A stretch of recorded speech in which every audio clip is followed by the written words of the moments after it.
विजयनगर राज्य में बड़ी जोरदार ठंड पड़ रही थी। राजा कृष्णदेव राय के दरबार में इस ठंड की बहुत चर्चा हुई। पुरोहित ने महाराज को सुझाया, महाराज, यदि इन दिनों यज्ञ किया जाए तो उसका फल उत्तम होगा। दूर दूर तक उठता यज्ञ का धुआं सारे वातावरण को स्वच्छ और पवित्र कर देगा। दरबारियों ने एक स्वर में कहा, बहुत उत्तम सुझाव है पुरोहित जी का।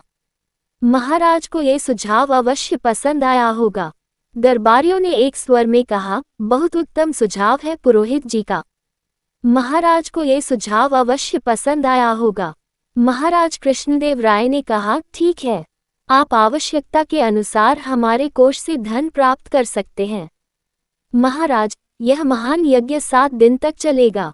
कम से कम 1 लाख स्वर्ण मुद्राएं तो खर्च हो ही जाएंगी। प्रतिदिन सवेरे सूर्योदय से पहले मैं नदी के ठंडे जल में खड़े होकर तपस्या करूंगा और देवी देवताओं को प्रसन्न करूंगा।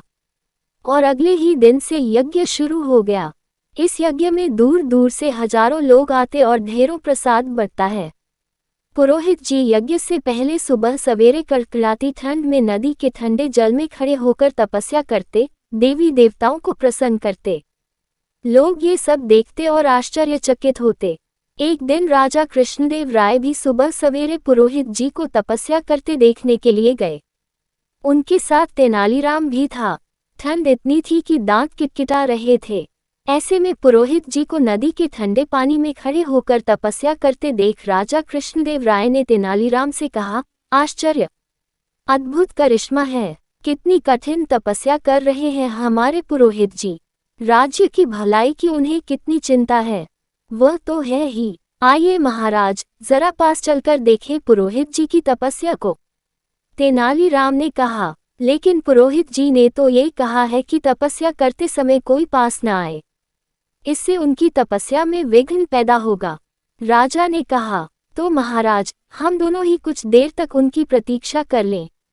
जब पुरोहित जी तपस्या समाप्त करके ठंडे पानी से बाहर आएं, तो फल फूल देकर उनका सम्मान करें। राजा कृष्णदेव राय को तेनालीराम की यह बात जच गई। वह एक ओर बैठकर पुरोहित को तपस्या करते देखते रहे। काफी समय गुजर गया लेकिन पुरोहित जी ने ठंडे पानी से बाहर निकलने का नाम तक न लिया। तभी तेनालीराम बोल उठा, अब समझ में आया। लगता है ठंड की वजह से पुरोहित जी का शरीर अकड़ गया है। इसीलिए शायद इन्हें पानी से बाहर आने में कष्ट हो रहा है। मैं इनकी सहायता करता हूँ। तेनालीराम नदी की ओर गया और पुरोहित जी का हाथ पकड़कर उन्हें बाहर खींच लाया। पुरोहित जी के पानी से बाहर आते ही राजा हैरान रह गए। उनकी समझ में कुछ नहीं आ रहा था। वे बोले, अरे पुरोहित जी की तपस्या का चमत्कार तो देखो। इनकी कमर से नीचे का सारा शरीर नीला हो गया। तेनालीराम हंसकर बोला, यह कोई चमत्कार नहीं है महाराज। ये देखिए, सर्दी से बचाव के लिए पुरोहित जी ने धोती के नीचे नीले रंग का जलरोधक पाजामा पहन रखा है।